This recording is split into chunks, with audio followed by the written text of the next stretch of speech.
Please माझ्यासारखी चूक कोणी करू नका.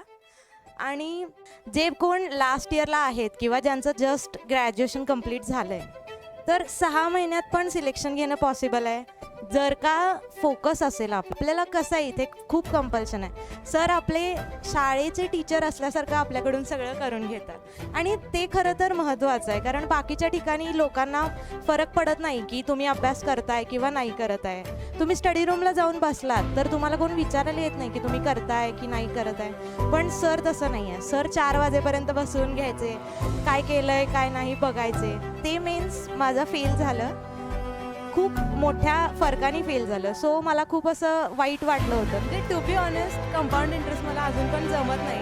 तर मग असं नाही आहे एकाच चॅप्टरच्या मागं लागून चालत नाही, आपल्याला सगळे चॅप्टर सेम करावे लागतात. Hello, good afternoon. रिसेंटली ग्रामीण बँकेचा रिझल्ट लागला आणि आपल्या क्लासमधून 10 जणांचं सिलेक्शन ऑफिसरसाठी झालेलं आहे. त्या सर्वांचं अभिनंदन. या 10 पैकी आपल्यासोबत आज सानिका सोकासने इथं तुम्हाला मार्गदर्शन करण्यासाठी उपस्थित आहे. सानिकाची जर्नी फार इन्स्पायरिंग आहे.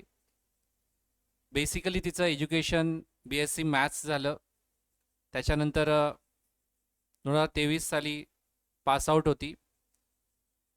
2025 साली तिने प्रिपरेशन स्टार्ट केलं. 24 साली ना, 24 साली प्रिपरेशन स्टार्ट केलं आणि 2024 साली प्रिपरेशन केल्यानंतर 1 वर्षाच्या आत तिचं सिलेक्शन देखील झालं. म्हणजे जनरली स्पर्धा परीक्षेचा अभ्यास करणाऱ्या मुलांच्यामध्ये एक मोठा गैरसमज असतो, तो म्हणजे यामध्ये सिलेक्शन लवकर होत नाही, वेळ लागतो. पण असं अजिबात नाही आहे. सिलेक्शन क्विकली होऊ शकतं. तिचा आय थिंक जुलै ऑगस्ट 2024ला क्लास संपला होता आणि तिने एक्झाम जी दिली, SBI क्लर्कची तिने एक्झाम दिली होती, ही एप्रिलमध्ये तिची मेन्स झाली होती. कधी? एप्रिल 2026ला 25ला मेन्स झाली होती आणि तिचं ती मेन्स क्लिअर देखील झाली आणि सिलेक्शन देखील झालं. पण यामध्ये एक मोठा प्रॉब्लेम आला आणि तो प्रॉब्लेम म्हणजे तिचं सिलेक्शन झालं आणि त्याच्यानंतर डॉक्युमेंट व्हेरिफिकेशन असतं आणि या डॉक्युमेंट व्हेरिफिकेशनमधून काही कारणामुळं त्याच्याजवळ ते सर्टिफिकेट नसल्यामुळं फायनान्शियल इयरचं ती त्याच्यामधून बाहेर पडली. मोठा सेटबॅक होता. खास करून जे मुलं स्पर्धा परीक्षेचा अभ्यास करत आहेत आणि ज्यांनी यश बघितलेलं आहे, जे ऑलरेडी आपण सेलिब्रेट केलेलं आहे, घरच्यांना सगळ्यांना माहीत असतं, नातेवाईकांना माहीत असतं आणि अचानक असा सेटबॅक बसणं. पण याच्यातून तिनं बाहेर कशी पडली हे ऐकणं फार महत्त्वाचं आहे. आणि याच्यातून बाहेर पडून तिचं परत next year selection, next year म्हणजे आता जगेच 2025 एप्रिलमध्ये ती एक्झाम झाली होती आणि 2025मध्येच RRBची एक्झाम झाली होती, ग्रामीण बँकेची POची. आणि यामधून तिचं सिलेक्शन महाराष्ट्र ग्रामीण बँकेमध्ये ऑफिसर म्हणून झालं. आता हे सिलेक्शन फार महत्त्वाचं आहे.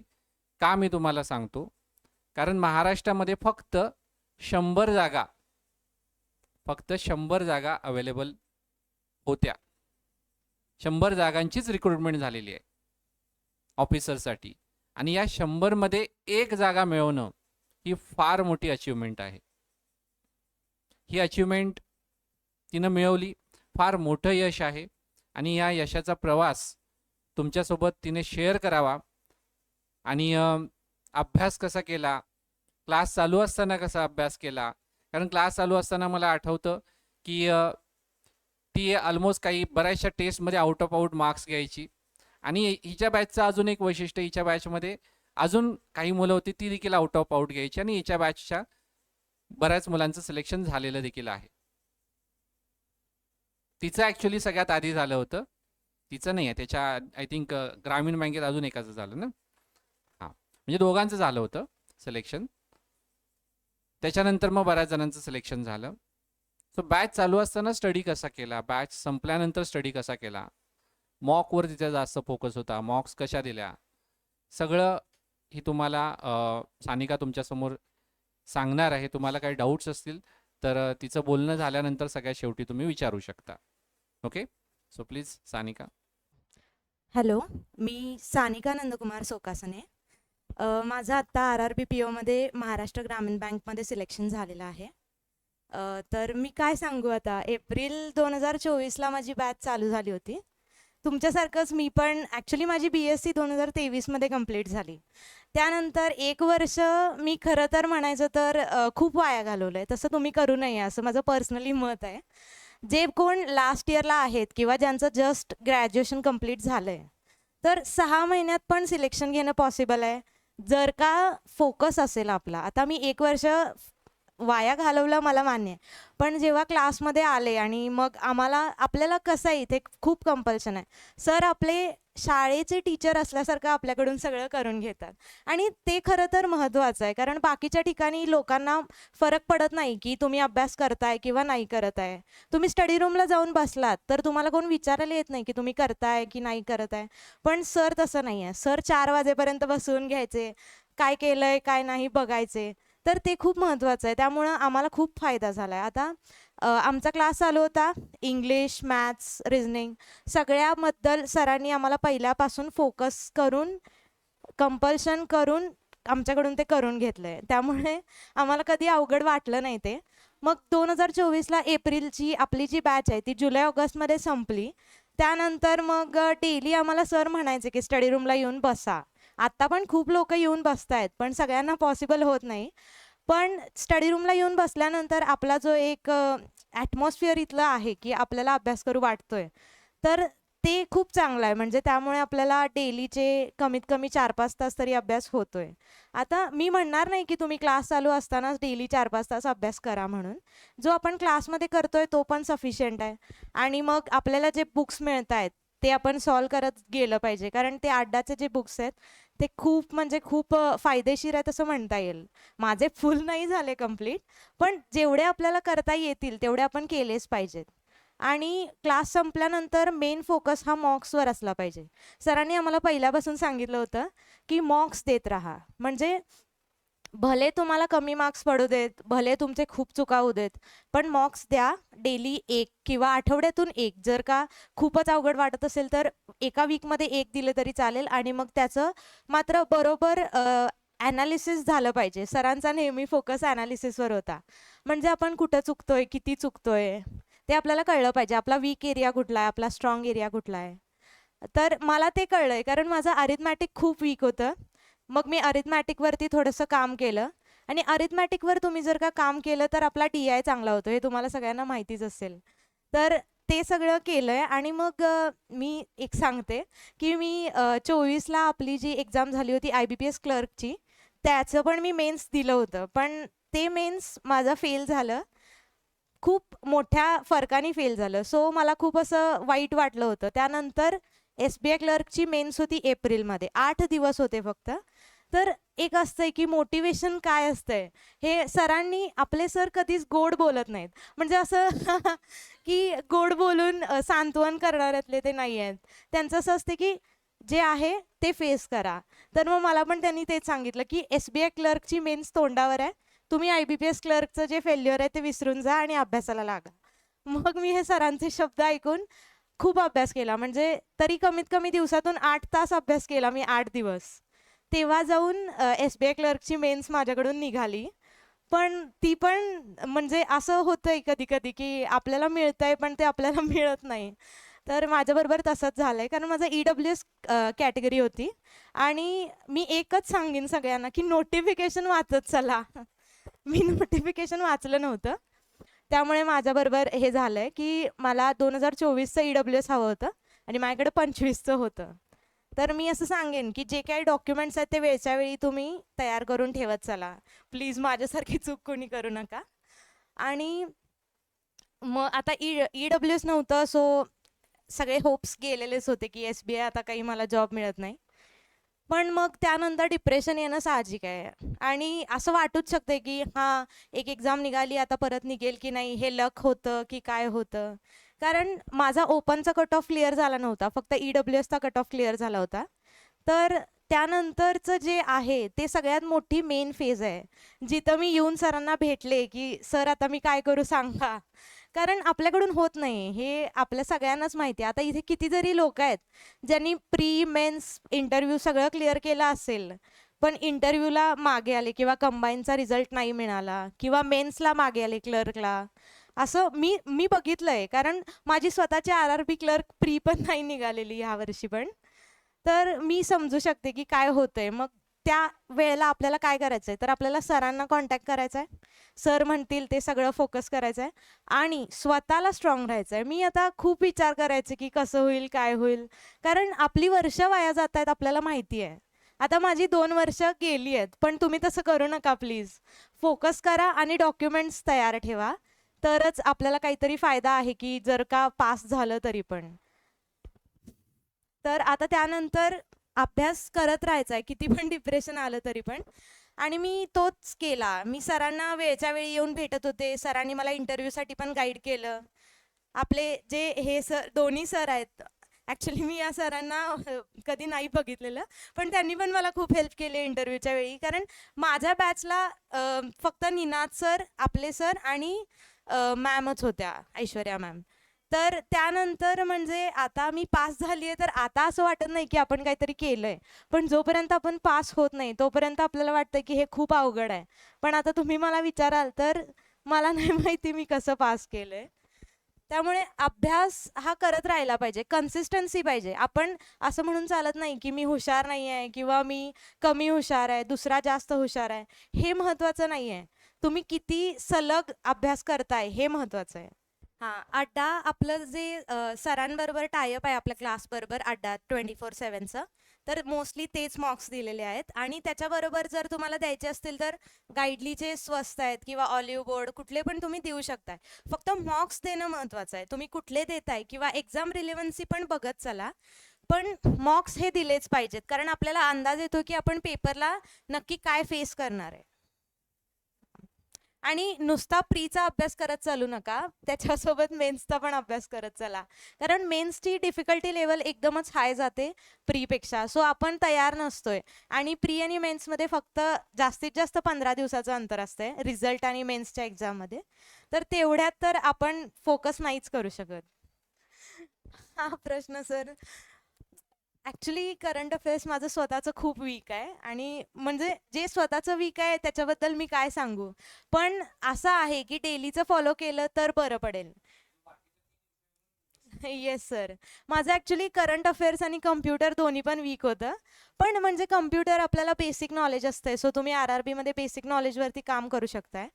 पण स्ट्रॉंग सब्जेक्ट हा प्रत्येकाचा हवाच आणि जर तो नसेल एक पण, तर त्याच्यावरती काम करायला चालू करा. आता माझा कॉन्ट खूप वीक होता, पण रिझनिंग आणि इंग्लिश खूप चांगला होता. सो मी इंग्लिशवर फोकस केलं आहे.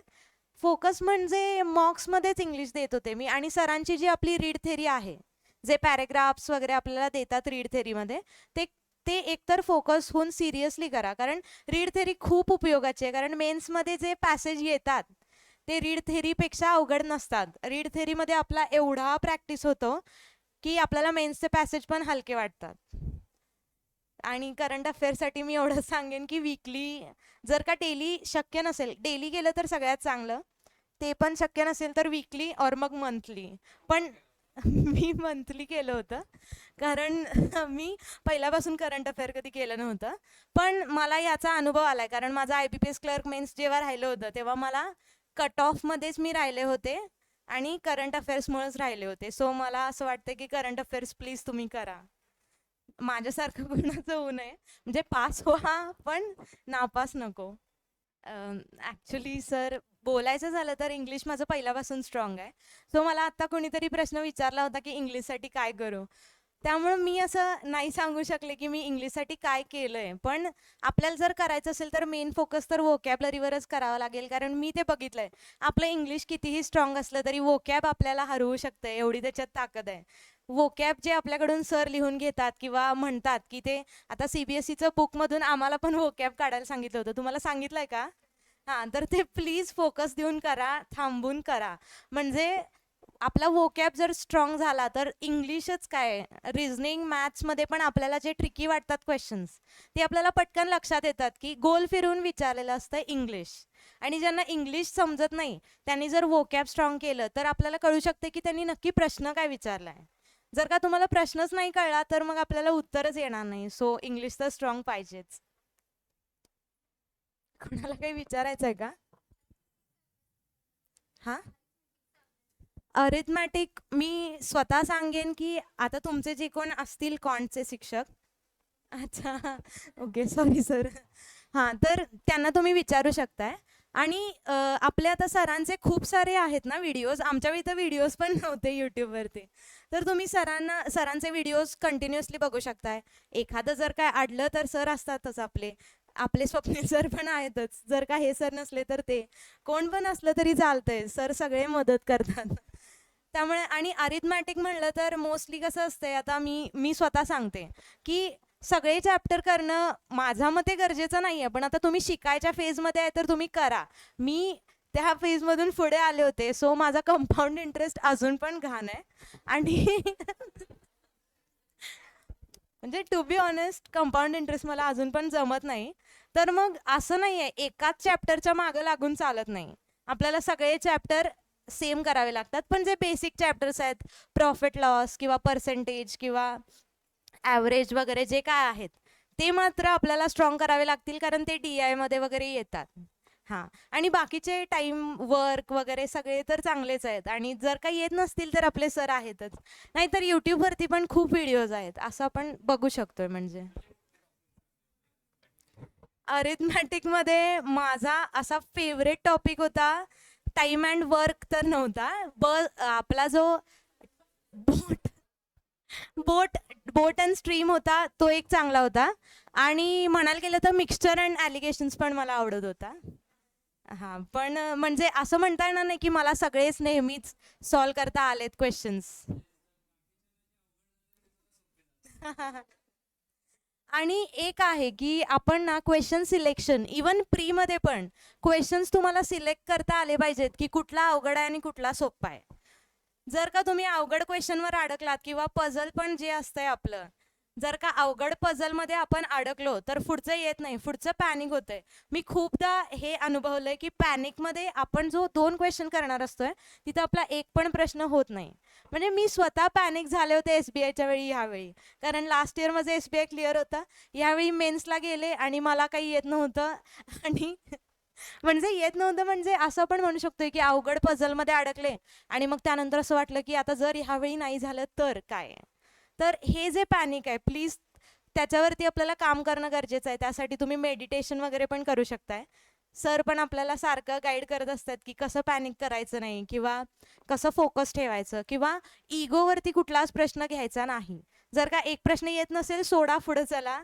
तो नंतर वेळ उरला तर मागे या. तोपर्यंत थांबायचं नाही जोपर्यंत आपल्याला असं वाटत नाही की डिझायर्ड कट ऑफ पर्यंत आपण अटेम्प्ट केलेले आहेत. तर हे आपण करू शकतोय.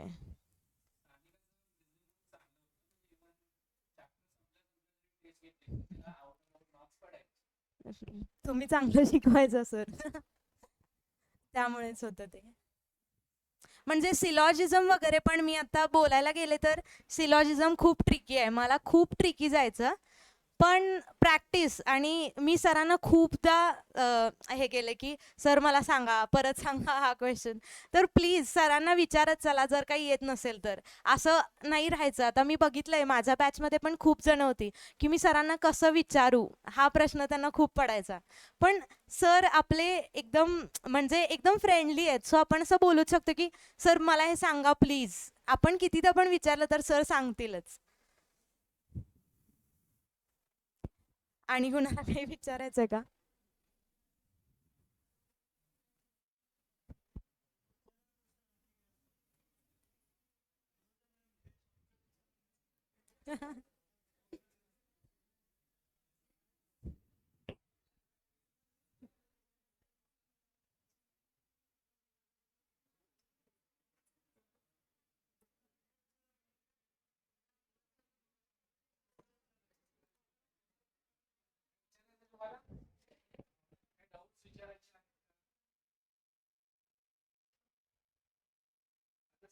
वैशिष्ट्य म्हणजे तिनं असा डेली टार्गेट काय ठेवलं वीकली टार्गेट ठेवलं ते एक सांग.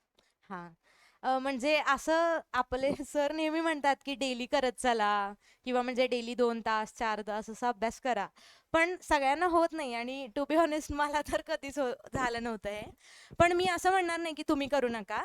ज्यांना डेली जमतंय, ज्यांना डेली बसता येतंय किंवा असं ज्यांचा फोकस चांगला आहे, त्यांनी प्लीज डेली करत चला. पण ज्यांना जमतच नाही, की बाबा डेली नाही होत, मग 1 दिवस बसलो, 2 दिवस नाही, असं ज्यांना होत असेल, त्यांनी वीकली टार्गेट ठेवा. म्हणजे आता वीकमध्ये किती तास आपल्याला अभ्यास करायचा आहे. जर का वीकमध्ये तुम्ही समजा किती 20 तासाचा अभ्यास जरी ठरवला, आता मी वीक म्हणत नाही, 5 दिवस, 6 दिवस असं म्हणते. तर मग एखादा दिवस आपल्याला असं वाटते, की चला मी अभ्यास करणार आहे, मूडमध्ये आहे, तर मग एकदम 4-5 तास अभ्यास केला. एखाद्या दिवशी असं वाटलं, की नाही, आता माझ्याकडनं नाही होणार, तर मग 2 तास किंवा 1 तास.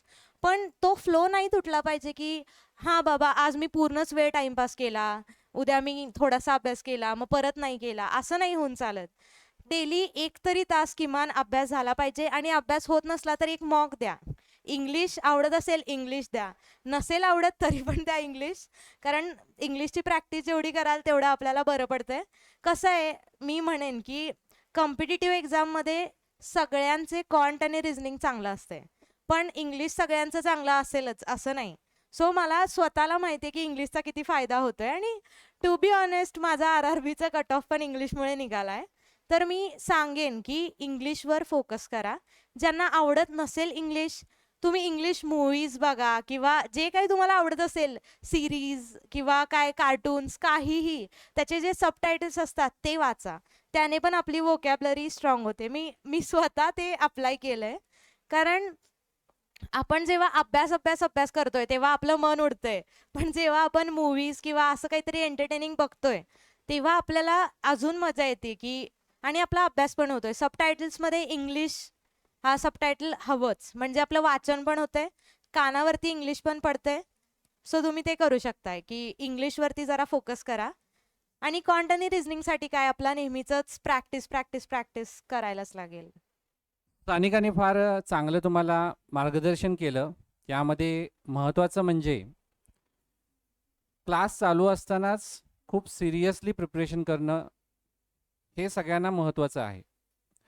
बऱ्याच वेळा मी बघतो की बरीच मुलं क्लास संपल्यानंतर एक एक्झाम देतात. एक्झाम देईपर्यंत जरा चिल असतात. ज्यावेळी रिझल्ट लागतो, स्कोर कार्ड येतं, त्यावेळी मग खडबडून जागे होतात. पण मग ते वर्ष निघून जातं.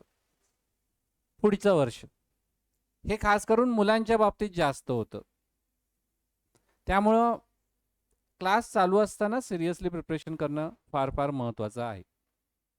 नंतर तुम्हाला दिलेले जे आम्ही मटेरियल इथं प्रोव्हाइड करतो ते व्यवस्थित यूज करणं ते फार महत्त्वाचं आहे. त्यानंतर जे टीचर्स आहेत त्यांना डाऊट्स विचारणं हे फार महत्त्वाचं आहे. तुम्हाला एक जरी डाऊट असला तर तो पटकन विचारा. क्लिअर करायला जास्त वेळ लागत नाही. हार्डली 1-2-3 मिनिटामध्ये तो डाऊट क्लिअर होतो. पण तो विचारणं देखील फार फार गरजेचं आहे. यांच्या बॅचमध्ये ज्यांचं सिलेक्शन झालं प्रत्येकजण डाऊट्स विचारत होता. त्यामुळं त्यावेळी ते क्लिअर झाले आणि त्यांचं लगेचच विदिन 1 इयर सिलेक्शन झालं. त्यामध्ये अजून एक महत्त्वाची गोष्ट म्हणजे BSc मॅथ्स नंतर विदिन 1 इयर सिलेक्शन घेणं ही फार मोठी अचीवमेंट आहे.